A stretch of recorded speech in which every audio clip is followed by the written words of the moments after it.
আসসালামু আলাইকুম, সবাইকে সাদর সম্ভাষণ এবং উষ্ণ অভিনন্দন জানাচ্ছি। খুবই চমৎকার একটা জায়গায় এসেছি, মন ভরে যাচ্ছে আনন্দে।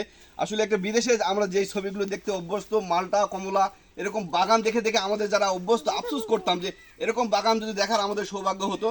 বিশ্বাস করেন, বিদেশে যেতে হবে না, সাপাহারে আগ্রা দ্বিগুণে সাইদুল আমাদের বন্ধুর বাগানে চমৎকার একটি বাগান করেছে। সাইট্রাস জাতীয় উদ্ভিদের মিশ্র বাগান এটা করোনাকালীন সময়ে কৃষি সম্প্রসারণ অধিদপ্তরের সহায়তা নিয়ে এই বাগানটি করে সাইদুল। এরপরে সে ব্যাপক ফলন পায় এবং এটা ব্যাপক সাহায্য দিয়েছে আমাদের এলাকাতে। প্রতি বছর শত শত পর্যটক এখানে আসে, তারা নিজের হাতে কমলা পেড়ে এবং বাগান দেখে তৃপ্ত হয়ে যায়। শুধু কমলা মালটা না, এখানে যদি আমি ক্যামেরাম্যানকে বলি আমাদের এদিকে ঘোরানোর জন্য, এখানে একটা এই মিশ্র বাগান এটি। এই সময় নভেম্বর মাস, এই নভেম্বরে আম থাকার কথা না, এই যে এরকম আম দেখা যাচ্ছে, পাশাপাশি মুকুলও দেখা যাচ্ছে। এই গাছটিতে সারা বছর আম আমরা পেতে পারি। এবং এই কি সাইদুল যে চমৎকার বিষয়টি আরেকটি করেছে, যেহেতু ছায়াযুক্ত স্থানে আদা চাষ হয়, সে মাঝে মাঝে কৃষি সম্প্রসারণ অধিদপ্তরের প্রশিক্ষণ নিয়ে এবং বাগানের ভিতরে ভিতরে সে আদা চাষ করেছে।